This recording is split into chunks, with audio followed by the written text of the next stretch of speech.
let's not forget the Indiana Hoosiers, because, we talked about their demise. We said, could they lose 8 straight to finish the season? Now they've won 4 in a row, and they've been pretty impressive heading in here toward the end. Reports or even speculation about Mike Woodson's demise may have been greatly exaggerated, but what's going on up in Bloomington, Rick?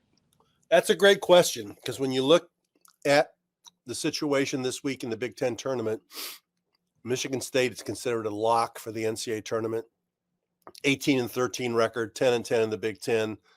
Indiana's got a higher seed in the Big Ten tournament. They're the 6th seed with an 18-13, 10-10 record. Now, Michigan State's numbers are a lot higher because they have better non-conference wins, and a lot of their losses were by their margin of defeats were smaller, their margins of victory were larger. Those things matter. But Indiana won 2 road games. They won 4 in a row. They won yesterday with Trey Galloway injured. They're playing their best basketball of the season. They'll head to Indianapolis and play, or not Minneapolis, I'm sorry, and play either last place Michigan or Penn State, a team that's beaten Indiana twice this year.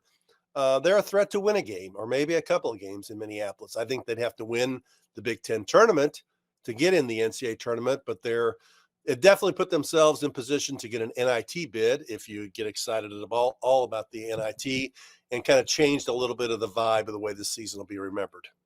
Yeah, and that's always the empty part of a winning streak. You're glad to see the team play well, but you're like, well, what is it for? Because some games where they stumbled early in the season, they don't have the opportunity in front of them now that they would like to have, and that makes it a little tougher to take. But they are playing well, and I think they can beat Michigan in the Big Ten tournament. And the thing about Penn State is that you've got motivation. They've beaten you twice.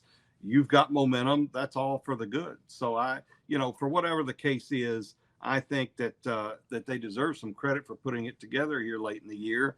And Mike Woodson deserves some credit, but they're gonna, they've opened themselves up to all of the kind of postseason questioning, and it's not even postseason; it's already happening. What did happen earlier? Was it just a matter of injuries, or were there more problems? And that's what you run into.